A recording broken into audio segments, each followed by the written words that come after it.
Ladies and gentlemen, our keynote speaker, Dr. Michelle Kwan.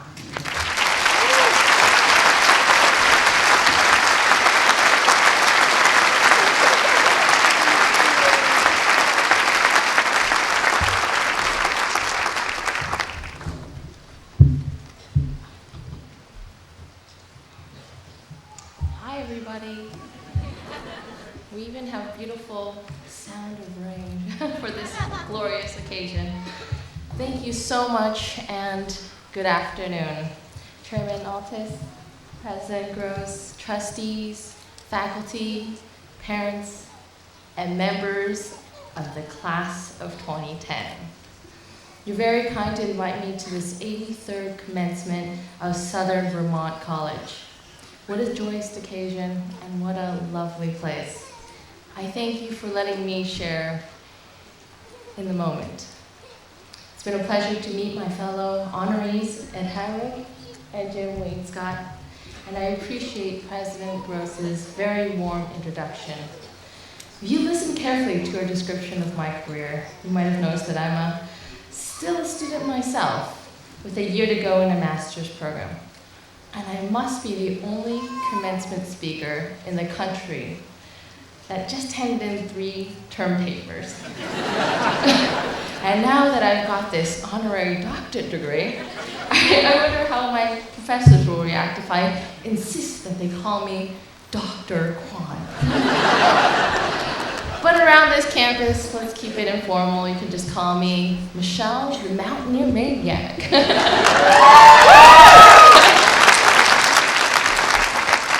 Today marks the best kind of achievement.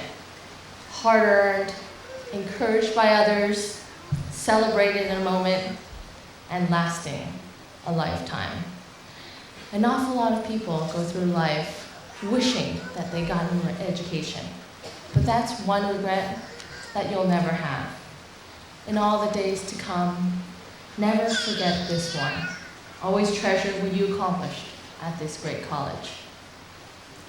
I'm delighted to express what all your families and your friends are thinking right now. You set a high goal. You made it all the way. And we're proud of you. Congratulations.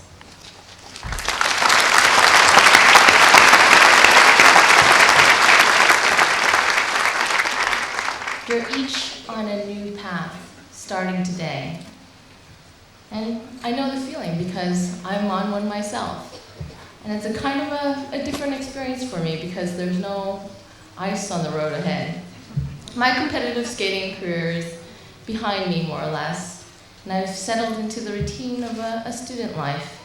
And mostly, I like the change of pace. Now and then, people stop and say hello. Sometimes they recognize me, and sometimes they think they recognize me. There was a time in a shopping mall, and this is a true story, in Newport Beach, this woman walking by did this double take. She's like, I know you. And I just kind of, I don't know. She goes, you did my nails.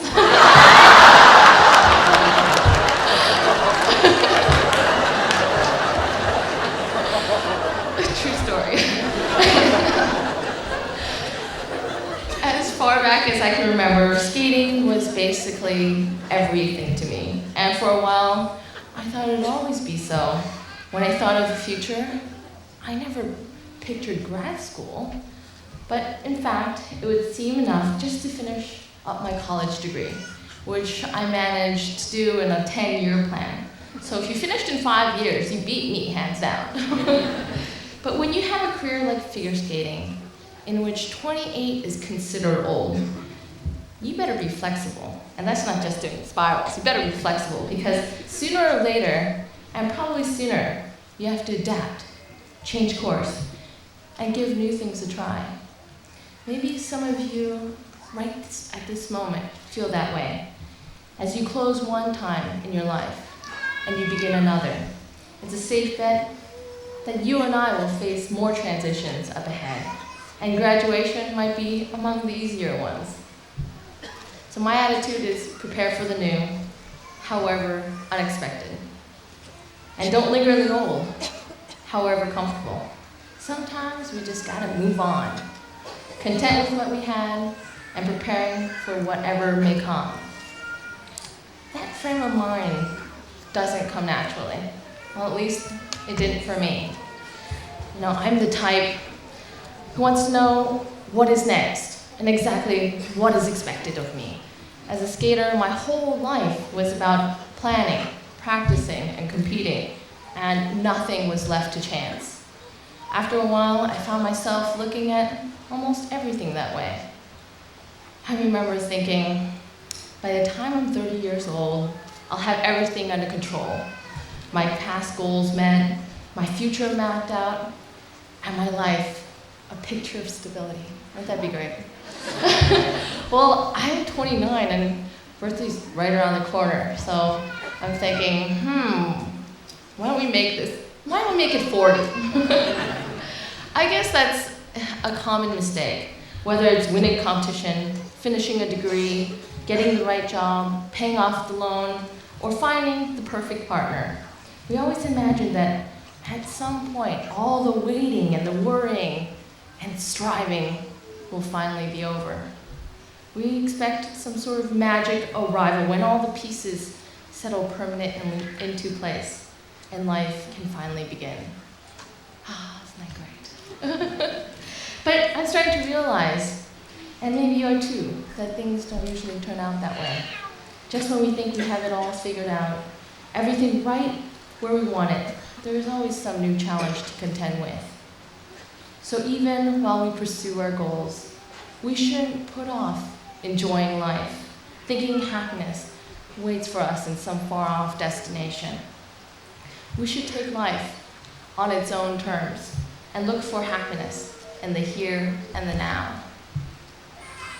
When I think of the men and women that I admire, one quality they share is the willingness to work and sacrifice for great and difficult things. Such people were all around me from an early age. Most of them figure skaters wanting the same thing that I wanted. And there's no stronger motivation than knowing that when you're not practicing, someone else is. As a competitor skater, you win some and you lose some.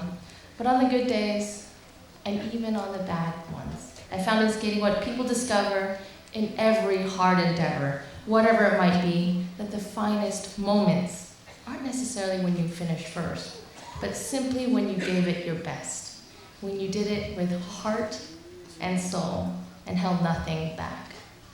In the words of the founder of the modern Olympics, the important thing in life is not the triumph, but the struggle. The essential thing is not to have conquered, but to have fought well. This is the Olympic spirit, and it's good advice for all of life.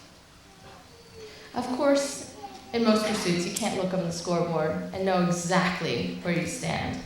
And so most of the times, in your lives and in your careers, you'll be the one scoring yourself. Let the standard always be high.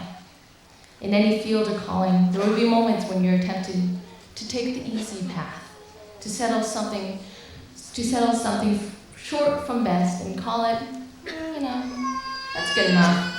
We'll never give in to that attitude because that can only drag you down.